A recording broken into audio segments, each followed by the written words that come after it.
Hello दोस्तों, मैं कल्पना। आपका स्वागत है मेरे इस चैनल मास्टर ऑफ हिस्ट्री में।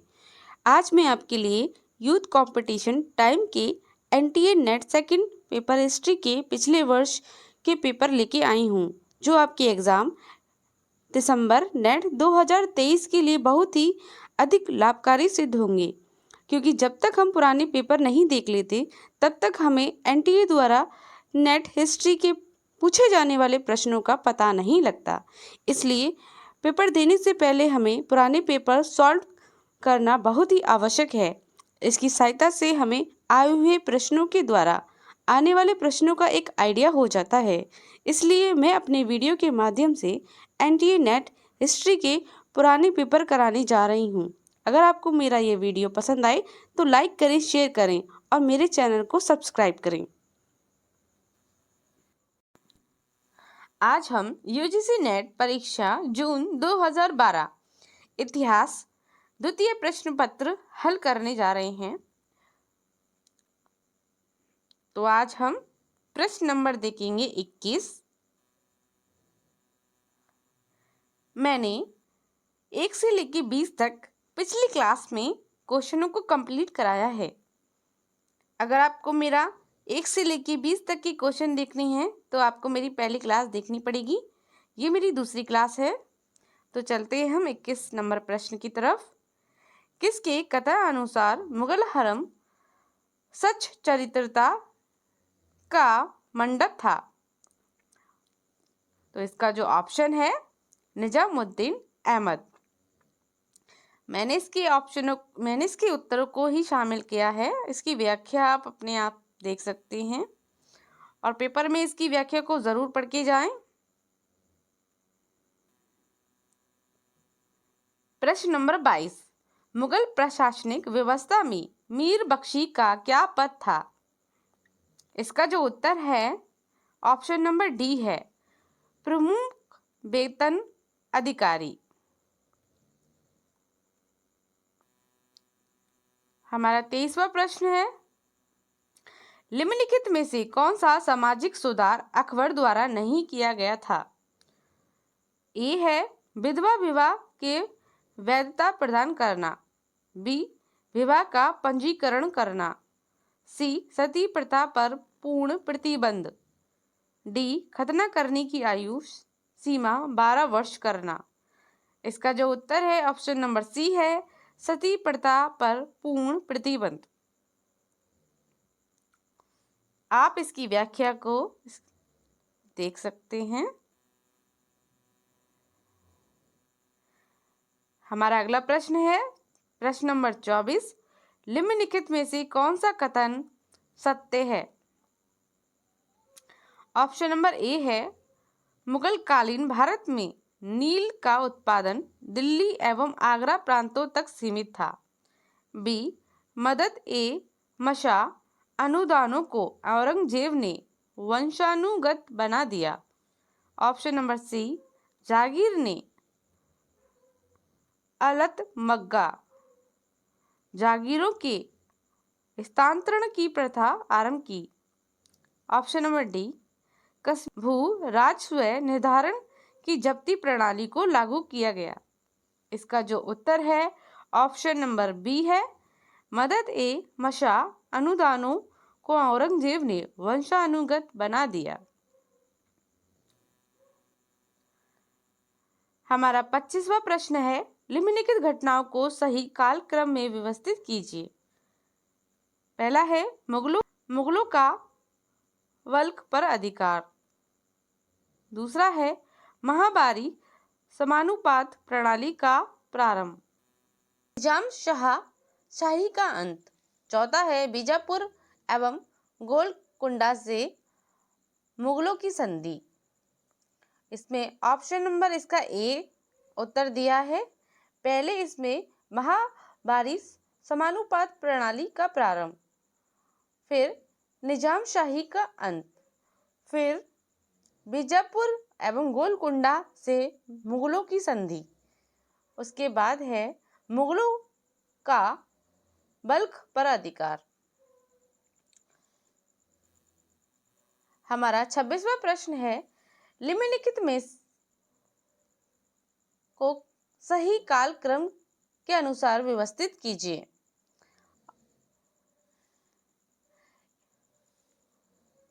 पहला है इसमें शहजादा अकबर का दक्कन पलायन, दूसरा है औरंगजेब द्वारा गोलकुंडा की विजय, तीसरा है स्थाई खां का चितगंग पर अधिकार, चौथा है गुरु गोविंद सिंह द्वारा खालसा की स्थापना।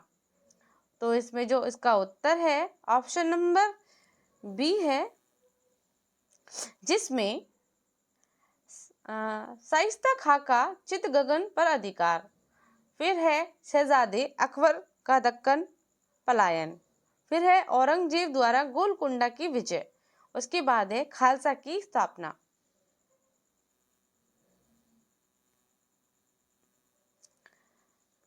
प्रश्न नंबर 27, नीचे दो वक्तव्य दिए गए हैं। कथन एक को कथन ए और दूसरे को कारण आर कहा गया है। कथन ए और दूसरे को कारण आर कहा गया है। कथन ए औरंगजेब के शासनकाल के उत्तरार्ध में मुगल आमीर वर्ग में राजपूत मनसबदारों की संख्या में कमी आई।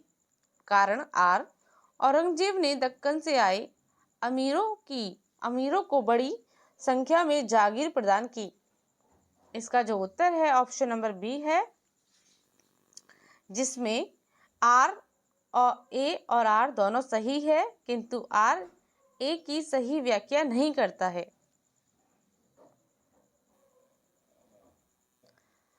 28वां प्रश्न है, 18वीं शताब्दी के मुगल सम्राटों के नाम पर विचार कीजिए।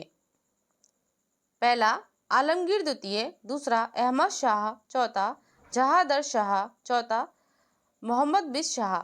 इसका जो निम्नलिखित में से कौन सा अनुक्रम सही कालक्रम को प्रदर्शित करता है?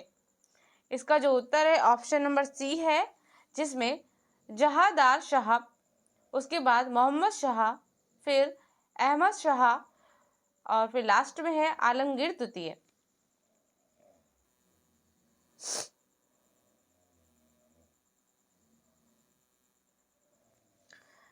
प्रश्न नंबर 29, नीचे दो वक्तव्य दिए गए हैं। एक को कथन ए और दूसरे को कारण आर कहा गया है। कथन ए 17वीं शताब्दी के अंत तक इंग्लिश इंडिया कंपनी ने पुर्तगाली और डच व्यापारी प्रतिद्वंदियों को अपने मार्ग से हटा दिया। कारण आर, इंग्लिश व्यापारी उच्च कोटि के माल को सस्ती दरों पर बेचते थे। उपयुक्त कथनों को पढ़िए और नीचे दिए गए कूटों में से सही उत्तर का चयन कीजिए। इसका जो उत्तर है ऑप्शन नंबर सी है, जिसमें ए सत्य है किंतु आर असत्य है।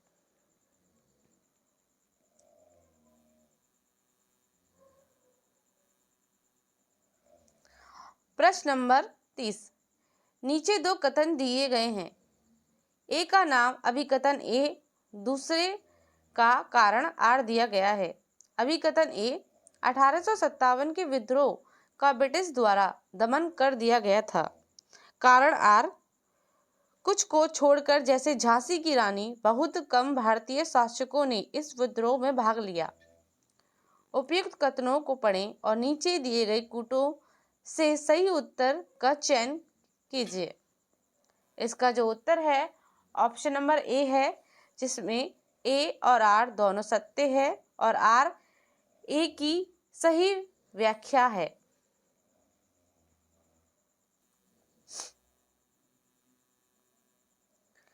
प्रश्न नंबर 31, नीचे दो कथन दिए गए हैं।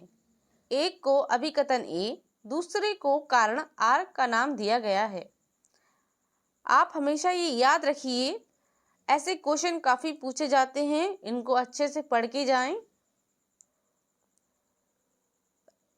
चलो देखते हैं। अभिकथन ए, डॉक्टर एनी बेसेंट ने ब्रिटिश शासन के विरुद्ध स्वराज शासन आंदोलन संगठित किया। कारण, वह भारत की जनता के सभी वर्गों को धार्मिक चिंतन से ऊपर एकल राजनीतिक नारे के आधार पर संगठित करना चाहती थी।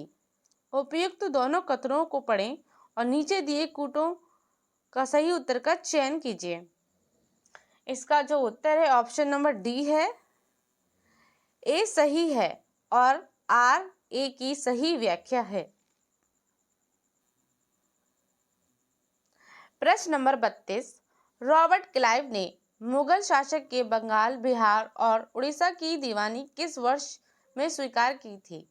इसका जो उत्तर है ऑप्शन नंबर बी है 1765। हमारा 33वां प्रश्न है, बेसिन संधि 1802 किस किस के बीच हुई थी? इसका जो उत्तर है ऑप्शन नंबर ए है, इंग्लिश और पेशवा बाजीराव द्वितीय।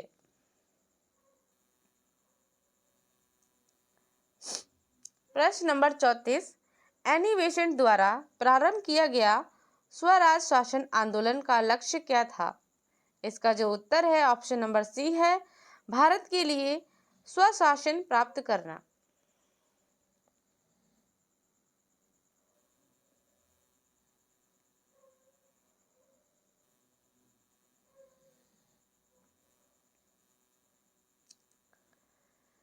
प्रश्न नंबर 35, ईस्ट इंडिया कंपनी द्वारा स्थापित कारखानों के संबंध में निम्नलिखित में से कौन सा ऐतिहासिक क्रम सही है? इसका जो उत्तर है ऑप्शन नंबर बी है, जिसमें मूसलीपट्टनम, फिर सूरत, फिर बालासोर और अंत में है हुगली। हमारा 36वां प्रश्न है, इंडियन नेशनल भारतीय राष्ट्रीय कांग्रेस की प्रथम महिला अध्यक्ष कौन थी? इसका जो उत्तर है ऑप्शन नंबर बी है, एनी बेसेंट। हमारा 37वां प्रश्न है, poverty and un-British rule in India नामक पुस्तक किसने लिखी? इसका उत्तर है दादा भाई नौरोजी।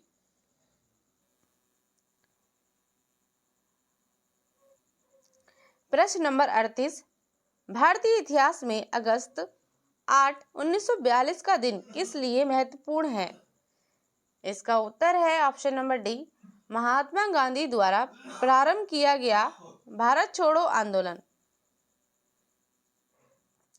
इसका जो उत्तर है ऑप्शन नंबर डी है, महात्मा गांधी द्वारा प्रारंभ किया गया भारत छोड़ो आंदोलन।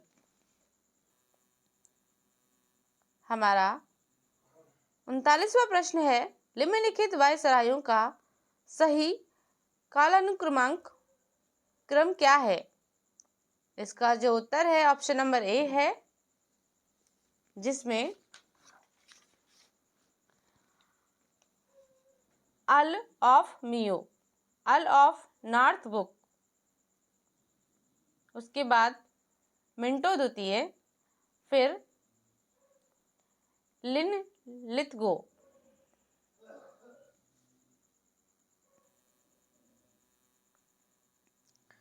प्रश्न नंबर 40, निम्नलिखित को क्रमानुसार व्यवस्थित करते हुए दिए गए कूटों का सही उत्तर का चयन कीजिए। इसका जो उत्तर है ऑप्शन नंबर ए है, जिसमें सेंट थोम का युद्ध, चंदू का युद्ध, बक्सर का युद्ध, उसके बाद है पिंडारियों का युद्ध।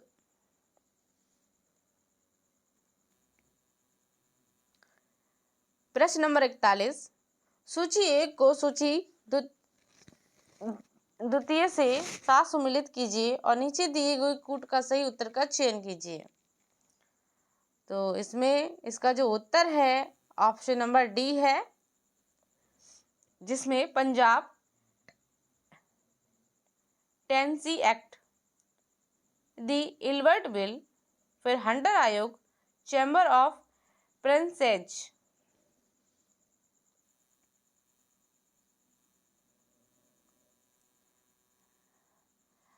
ये हमारा इस वीडियो का अंतिम प्रश्न है। प्रश्न नंबर 42, सूची 1 को सूची द्वितीय से सम्मिलित कीजिए एवं निम्न कूटों का सही उत्तर का चयन कीजिए। इसका जो ऑप्शन है, इसका जो उत्तर है ऑप्शन नंबर डी है, जिसमें इंडियन पेंटिंग अंडार, उसके बाद architecture of Mughal, the technical of Mughal, Mughal painting during Jahangir.